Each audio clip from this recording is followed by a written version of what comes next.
Nation, I quit streaming. I know, it's so crazy, and that's not what this video is about. But you really got to understand where this video comes from to get started.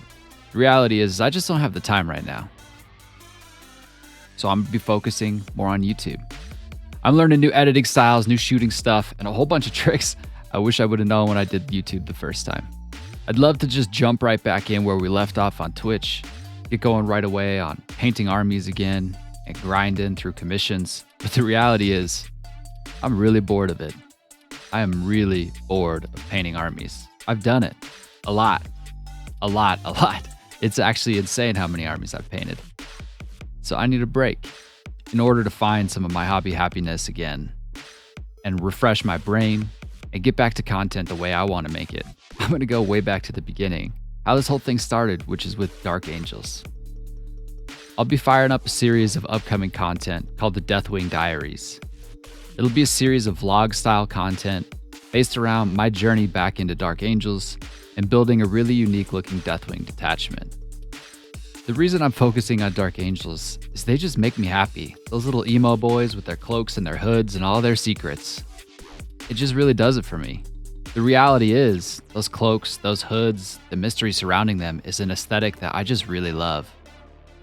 They've always been an attractive looking army to me with interesting bits and backgrounds and details. And to be honest, I think Dark Angels looks great on the Indominus Primaris Marines. Digging into this Deathwing Diaries project, my first mission is really simple. Make 10 Bladeguard veterans. It honestly is that simple, but the issue is, I've only got one box of Bladeguard veterans. I've got 2 sprues left from Indominus of the Bladeguards. The issue there, if you haven't used them already, is their monopose. They're static, they've got the arms already attached. So we're gonna have to hack these up, combine them with the Bladeguard Veterans kit. This isn't gonna be an easy project, but I think it's gonna be fun. It's gonna be a nice way to ditch everything that I was working on, take a break from army painting commissions, and just do something new. My goal is to really modify them so much that you won't be able to tell that there's duplicate base models from the Indominus set across the range of the 10 models I intend to build. The good news is, I have a completely ridiculous collection of Dark Angels bits. It's insane what you end up keeping over the years of collecting the same army. I've always been a bit of a Dark Angels fanboy, and when I got back into Warhammer in 8th edition, I jumped right into Dark Angels. Really is something about those hooded boys. Just those cloaks, those hoods, love it. I'll be using my giant ridiculous collection of bits in order to spice up and make each one of these Bladeguard feel as customized as possible.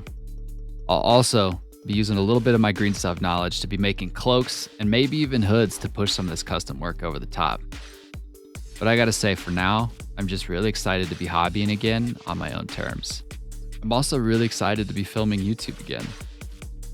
And maybe someday, I'll be back to streaming. The Bladeguard veteran I'm working on today is really straightforward. It's just an Indominus Bladeguard base with an arm swap. The arm swap is a little bit more complicated because it's the hand from the old pre-Primaris Dark Angels upgrade sprue. Luckily, some of the arms that come with the Bladeguard veteran kit are missing hands. It makes for some easy hand swaps without having to do any massive modifications, and also you get to keep all the bonus aesthetics and little details on the Bladeguard arms, one thing that sets them apart from their intercessor counterparts.